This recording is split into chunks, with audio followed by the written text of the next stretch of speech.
You know, there's a bit of a gold rush going on right now. Gold's up more than 30% year to date. The gold ETF, GLD, it's the 6th largest ETF in the country.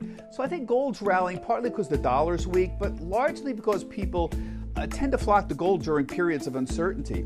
There's other reasons. The big one that's often mentioned is diversification. A lot of investors claim that gold should be considered as a separate asset class, separate from stocks, separate from bonds, and even separate from other commodities.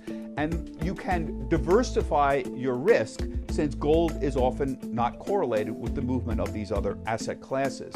One of the keys to gold's success is it's a lot easier to own now than it used to be. Years ago, it was pretty hard to own gold. You know, you had to buy it. You had to buy physical gold in the form of bullion. Bullion is essentially gold bars, or you had to buy coins. You could invest in gold futures even 20 years ago, but it was pretty complicated and difficult.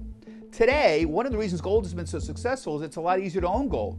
You can still own the physical gold directly if you want, many people do, but many investors now own gold through these exchange traded funds, the ETFs, and in most cases, the gold is held in storage in a vault for you.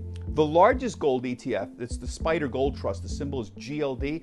As I mentioned, it's one of the largest ETFs in the world. It's got $85 billion in assets. So despite all these attractive qualities, sounds pretty good. It isn't obvious that everybody should own gold. This is hotly debated amongst investors for decades.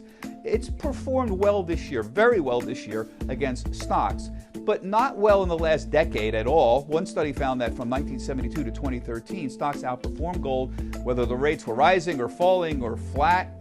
But here's the really big problem with gold that a lot of professional investors bring up all the time. It doesn't do anything. This is what I call the Warren Buffett problem. Warren Buffett's had a big beef with gold for a long time. He calls it an unproductive asset. What does that mean? Well, he means that unlike stocks, it doesn't throw off any earnings in the future that you can lay claim to. It doesn't do that. And it doesn't even pay a dividend. And unlike bonds, it doesn't pay any interest.